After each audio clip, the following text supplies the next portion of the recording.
De retour dans l'Africa Newsroom, Pierre Franklin Tavares, philosophe, Ibrahim Abdoussaïd, philosophe et historien, Alfred Chongo, notre éditorialiste, sont toujours avec nous. Tout de suite, le grand angle.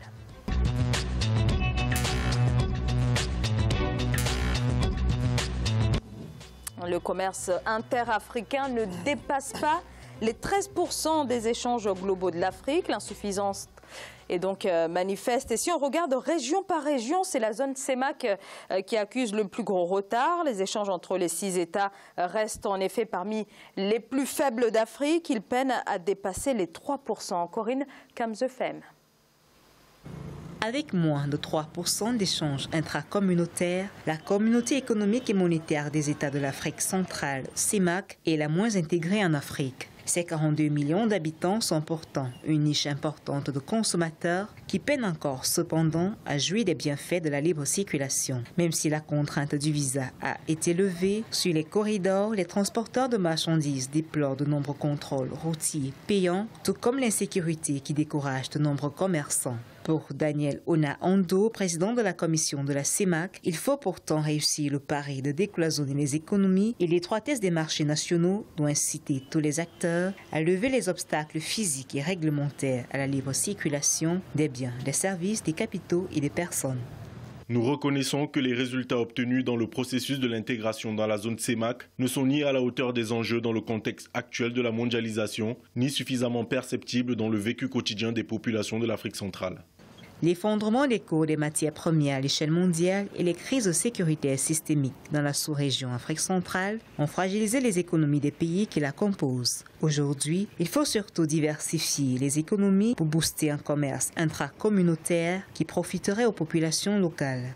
La réalité, c'est que la CEMAC souffre, n'est-ce pas, d'une structure de production du fait de l'inexistence d'un secteur industriel manufacturier qui regorge une grande productivité. Et en plus, les États ne mettent pas en œuvre ce qu'on peut appeler l'avantage comparatif de la diversification des biens de consommation. Un ensemble d'éléments fondateurs, un ensemble de réformes sont essentiels. Et pour qu'on y arrive, il faudrait que l'intégration en zone CEMAC, n'est-ce pas, soit ramenée à son rôle le plus essentiel qui est la diminution de la pauvreté.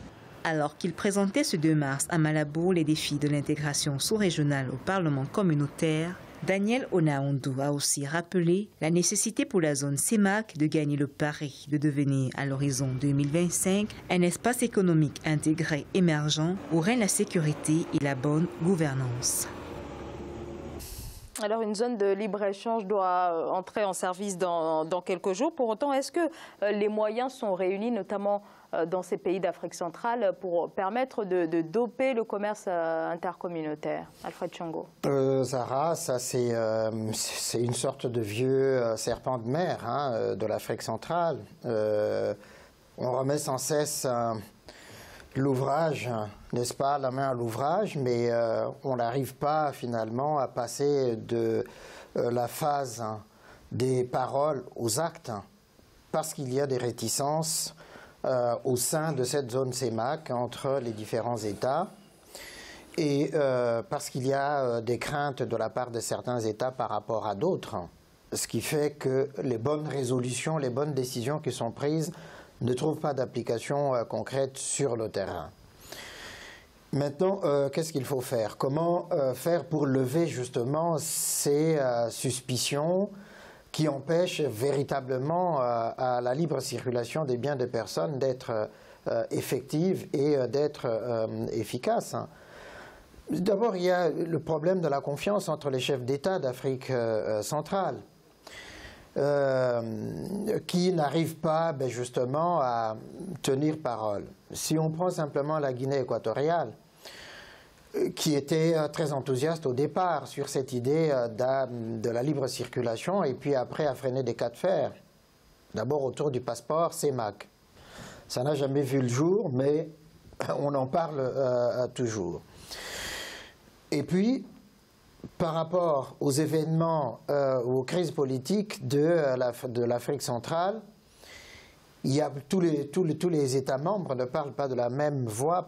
Si on prend ce qui se passe en Centrafrique depuis un moment, Si on voit les derniers événements de Guinée équatoriale, qui suscitent encore plus de méfiance entre les États. Et donc, dans 2-3 jours, on peut dire que bien voilà, la libéralisation est là, ça ne sera pas effectif tant que cette méfiance entre les États continuera à exister. Et puis il y a d'autres empêchements qu'on a rappelés dans le reportage. C'est-à-dire quoi? Les contrôles intempestifs, évidemment on parlait de la corruption tout à l'heure.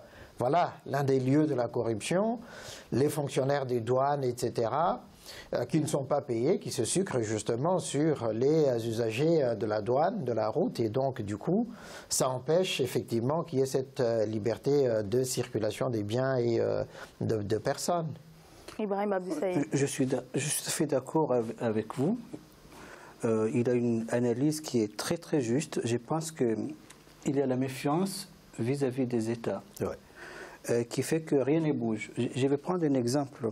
Par exemple, il y a un moment, ils avaient décidé de faire une compagnie aérienne. Bon, je ne sais pas si vous RCMAC. RCMAC.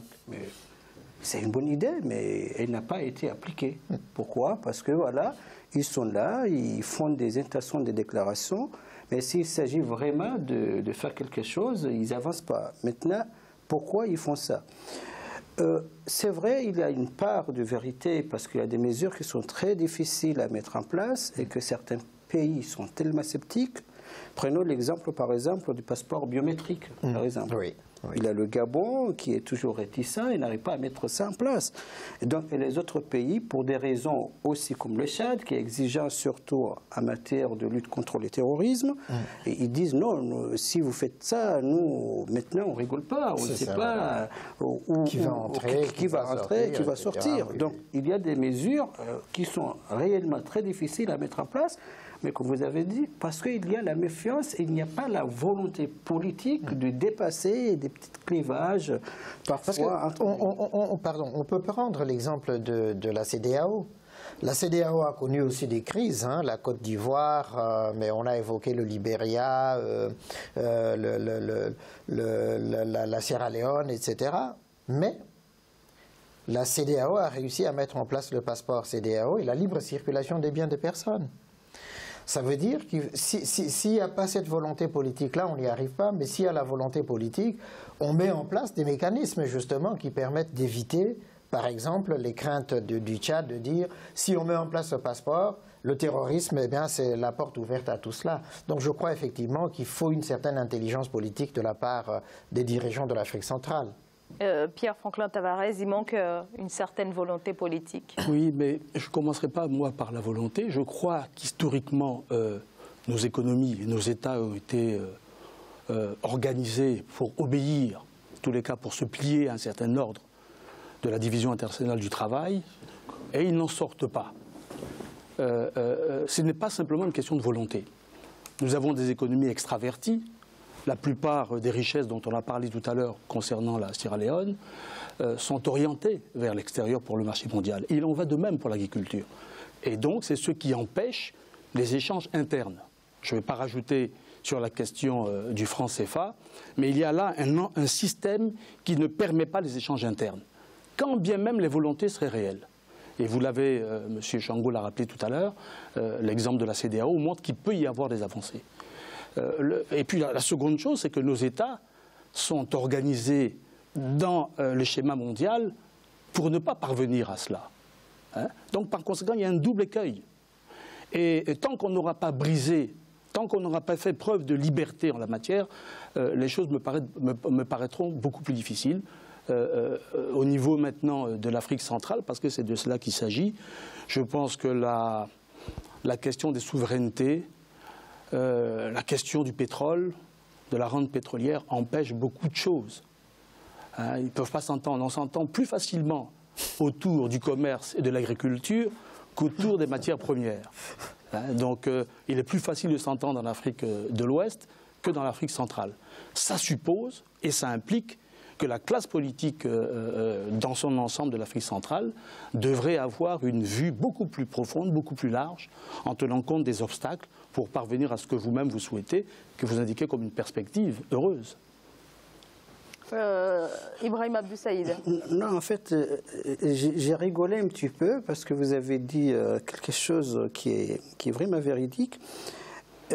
J'ai vu que certains pays, comme le Tchad, le Gabon, même la Guinée équatoriale, ils ont essayé de régler leurs problèmes avec le FMI, parce que le FMI aussi, mais d'une manière unilatérale en fait, bilatéralement avec le FMI. Alors qu'ils savent qu'ils ont la même monnaie unique, ils doivent trouver des solutions ensemble et voire même exiger, par exemple à la Banque mondiale, en disant bon, puisque maintenant nous sommes sous-régional, on travaille ensemble, on a la même monnaie, maintenant il faut qu'on arrive que les solutions soient des solutions communes.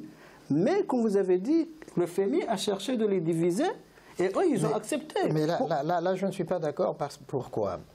Et là, on en revient à la question de la volonté politique, mais vous avez dit la liberté. Mais justement, c'est-à-dire qu'il y a un certain nombre de terrains où c'est compliqué, mais dans d'autres où la souveraineté des États peut s'appliquer. Si on pense simplement à la question agricole, tout simplement, tous ces pays-là sont des pays agricoles. Mais pourquoi est-ce qu'ils ne se disent pas, évidemment il y a la rente du pétrole pour tous, mais sortons de la rente pétrolière pour aller vers justement ces autres économies qui peuvent permettre facilement des échanges entre nous. Or, chacun, effectivement, essaie de ne regarder que devant sa porte, hein. De ne voir que ses propres difficultés. Malheureusement, c'est ça. Des pays extravertis, finalement, vers les matières premières. Voilà, en fait, ils sont plus, tous ces pays-là, orientés. Voilà, ils sont plus faciles avec les institutions de Bretton Woods hein, qu'entre eux, en fait. C'est pourquoi moi je me demande, pourquoi faire des unions? C'est une question très intéressante. Et si par exemple ce sont des unions fondées dans l'hypocrisie, dans le perte du temps, c'est pas la peine. Bah, on a l'impression quand même que dans la zone CEMAC, c'est un petit peu ça, c'est-à-dire que tous les ans, on revient sur les mêmes problèmes. Donc on n'avance pas, on ne progresse pas, et on se dit, mais les chefs d'État, on ne comprend pas comment ils ne peuvent pas avoir cette lucidité de se dire, mais tiens, voilà. Ça serait tellement facile, d'autant qu'il y a presque une unité des populations, des cultures et toutes ces choses-là, pour faire que, mais voilà, nos économies se connectent tout naturellement. Pourquoi nous ne mettons pas en place justement des mécanismes qui évitent, bon, qui est de toute façon le but c'est ça, éviter la concurrence entre les États. Ils appartiennent tous à l'OPEP, donc c'est un autre échelon.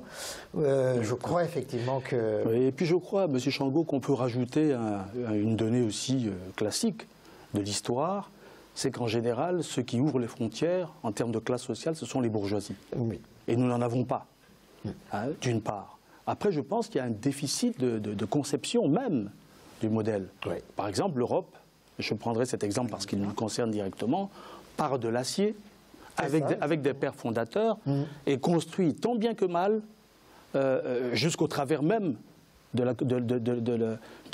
la Commission européenne, dont on voit parfois aussi les conséquences néfastes. Mais au moins là, il y a un schéma. Tandis qu'en Afrique, notamment en Afrique centrale, il n'y a pas de schéma. Hein, Houphouët-Boigny, Senghor, Modibo Keïta étaient d'une autre conception. Oui. Hein, ils avaient un parti unifié, tous étaient, en guillemets, des excroissances du RDA. Hein. Donc il y a aussi une culture politique qui fait que les choses peuvent être plus ou moins facilitées en Afrique de l'Ouest et plus difficiles en Afrique centrale. Merci beaucoup à tous les deux. Pierre Franklin Tavares et Ibrahim Abdou Saïd, puisque vous allez nous quitter pour faire place à de nouveaux invités. Pierre Franklin Tavares, je rappelle que vous êtes philosophe. Ibrahim Abdou Saïd, également philosophe et historien. Merci à tous les deux. Nous, on va marquer une courte pause. On se retrouve dans quelques instants pour la troisième partie de l'Africa News. Roma, tout de suite. Bonne continuation. Voilà.